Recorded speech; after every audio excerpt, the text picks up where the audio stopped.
அம்மா வீட்டுக்கு போனாலே ரவுண்ட் அடிக்கலாம் அப்படின்னு சொல்லிட்டு கிளம்பிடலாம். அதுவும் என் தங்கச்சி வீட்டில் இருந்துட்டா சொல்லவே தேவையில்ல, கண்டிப்பாக கிளம்பியே ஆகணும். ஏன்னா என் தங்கச்சிக்கு நல்லா என் கூட ரவுண்ட் அடிக்க ரொம்ப பிடிக்கும். அதனால சரி ஓகே பெரிய கோயிலுக்கு போகலான்னு சொல்லி நாங்கள் கிளம்புனோம். போகும்போதே ரொம்ப பசிச்சுதா, ஸோ அதனால் பாவ் பஜ்ஜும் ஒரு ஃபலாடாவும் சாப்பிட்லாம் அப்படின்னு சொல்லி பிளான் பண்ணியிருந்தோம். நான் பாவ் பஜ்ஜி இந்த ஸ்டைலில் தான் சாப்பிடுவேன். நீங்கள் எந்த ஸ்டைலில் சாப்பிடுவீங்கன்னு கமெண்ட் பண்ணுங்கள்.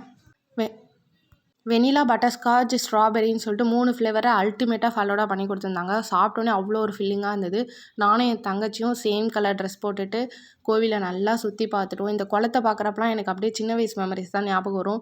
என் தங்கச்சி நான்லாம் இங்கெல்லாம் வந்து மீனுக்கு பொரியலாம் போடுவோம். ஸோ அப்படியே ஒரு பழைய மெமரிஸோடையே ஜாலியாக கோவில்லாம் சுற்றிட்டு இருந்தோம். என் தங்கச்சியும் என் பாப்பாவும் நல்லா விளையாண்டுட்டு இருந்தாங்க. கோவில் திருவிழாவால் வரப்போகுது அப்படிங்கிறனால டெக்கரேஷன் ஒர்க்லாம் போயிட்டு இருந்தது. பார்க்குறப்பே வியூ செம்மையாக இருந்தது.